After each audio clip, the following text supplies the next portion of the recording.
Hello Pisces, Sun, Moon Rising, and Venus Signs. Kamusta kayo? Sana po ay nasa mabuti kayong kalagayan.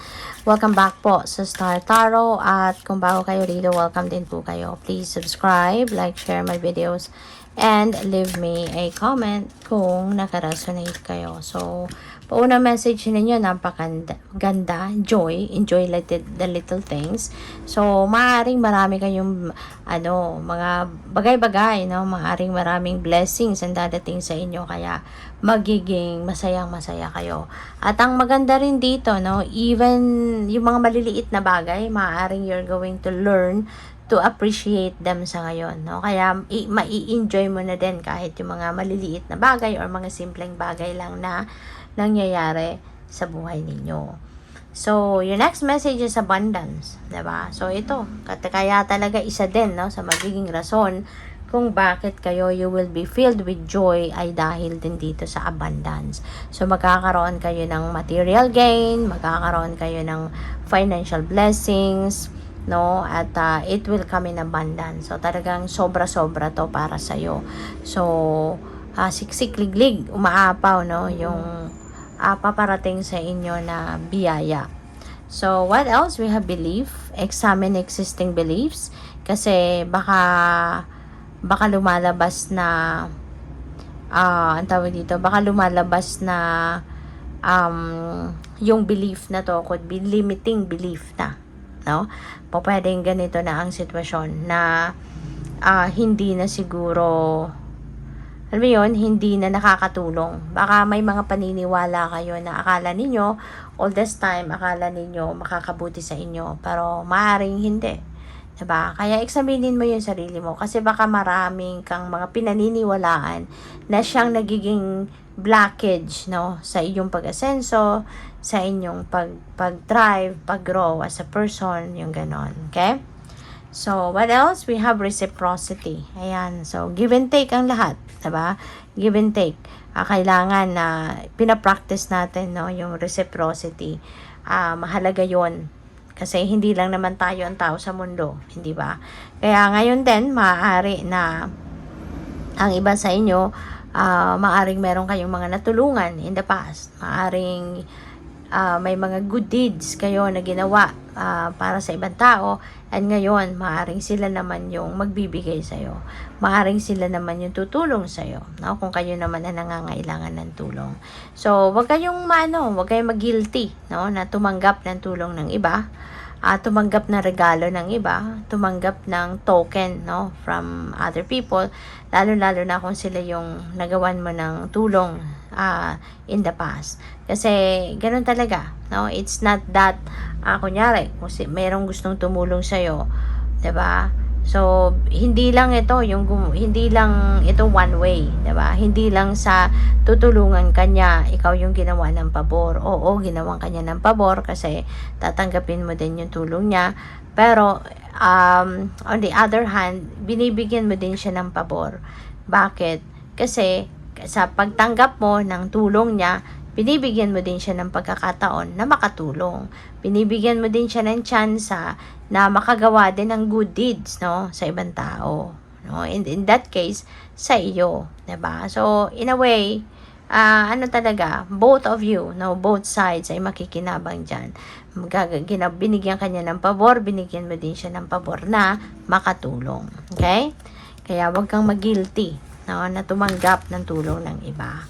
So, by the way, maraming salamat, no, for subscribing. And if you haven't subscribed yet, subscribe na kayo.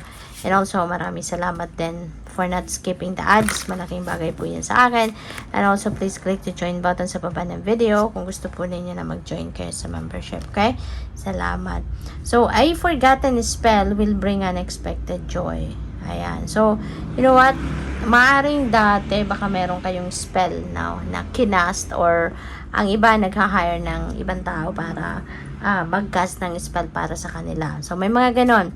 At baka, no, matagal ng panahon ito, no, na spell na to na ginawa ninyo or pinagawa ninyo sa iba. Pero, look at that. So, para ngayon pa lang siya magmamanifest sa buhay mo.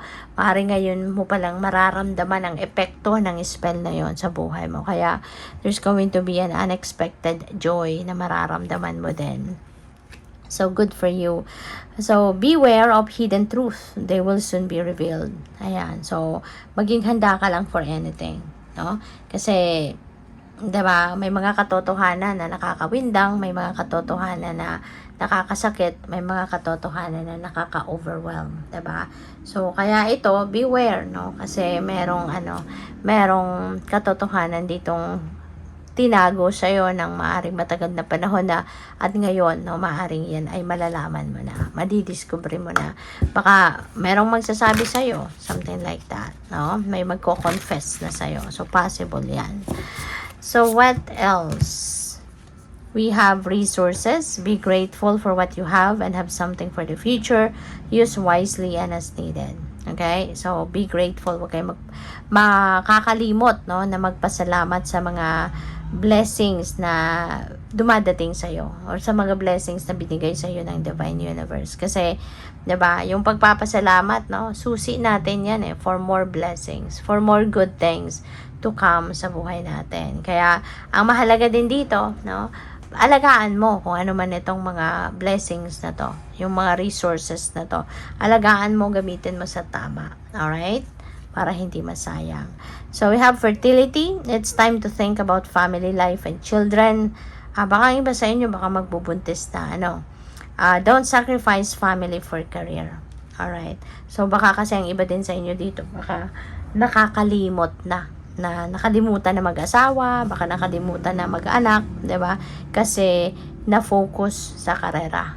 So, pwedeng ganon. So, well, depende yan sa inyong sitwasyon. We are all given free will, no? Nasa sa inyo yan kung ano yung ninyo, ano yung priority ninyo, 'di ba? So, whatever it is that you feel like, no, na yun ang tama para sa iyo, yun ang best para sa iyo, then yun ang gawin mo, 'di ba? So, tignan natin kung ano pa ang ganap. Kasi, kanya-kanya tayo ng priority. Diba? Kanya-kanya tayo ng gusto. So, what else? We have surrender the drama. No matter how emotionally charged the situation, remain calm and don't contribute to the drama. So, staying centered will help resolve the issue more quickly. So, feeling ko dito, hindi ka naman sa mga kadramahang ito, no, na nangyayari sa paligid mo. Parang hindi ka naman dito directly involved. Kaya mas magandang diyan ka na lang sa sidelines, 'di ba? Manood ka na lang, makinig ka na lang kung ano man ang mapapakinggan mo, pero hindi mo kailangang sumali dito sa kadramahang ito. So, iwasan mo na lang ito na ma-involve ka dito kasi 'di ba? Lalo na kung meron lang naman dito ang gustong isabit ka, gusto kang isali, i-drag sa kadramahang ito. So, as much as possible, iwasan mo. 'Di ba? Kasi you don't need to be in that drama. You don't need to be dragged into that drama. Kasi hindi ka naman dyan talaga kasali. So, we have the Chariot. Wow. So, this is success, no? Merong success na nag-aantay sa'yo. Merong success na maaring nakamit mo, no? Pwedeng ganon.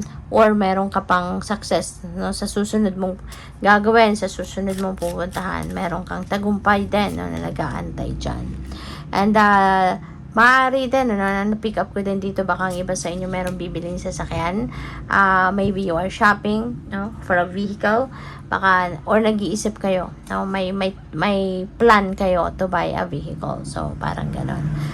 With the Queen of Wands, no, kung ano man dito yung iniisip mo, whatever it is, no, na pinag-iisipan mong gawin, maaari na ngayon, baka sisimulan mo na yan. Walang makakapigil sa'yo, or walang, ang tawag dito, no one can get in your way. Yung ganon. Hindi mo hahayaan na merong mag-block sa'yo, hindi mo hahayaan na merong magsasabotahe sa'yo. No? Parang ganon. So, whatever it is that you want to do, you're really going to do it na walang pwedeng maging sagabal. Okay? So, we also have judgment. See, judgment energy, this is decision making. So, siguro, meron kayong pagdedesisyonan, maaring meron kayo rito mga bagay na gagawin, 'di ba? Na kailangan pag-isipan ninyong mabuti. You really need to make sure na okay ito kasi hindi mo na to mababawi. 'Diba? May mga desisyon tayo, no, na hindi na natin nababawi. Hindi na natin pwedeng baguhin kapag nasabi na natin or sinimulan na natin. Kaya maging maingat sa pag-iisip, sa pagdedesisyon kung ano ang dapat gawin. Alright? Kasi tulad nito, it's going to have a long-term impact sa buhay mo kung ano man ang bagay na itong pagdedesisyon na ninyo. Kaya pag-isipan mabuti. Good luck. Thank you for watching. Love and light. Namaste.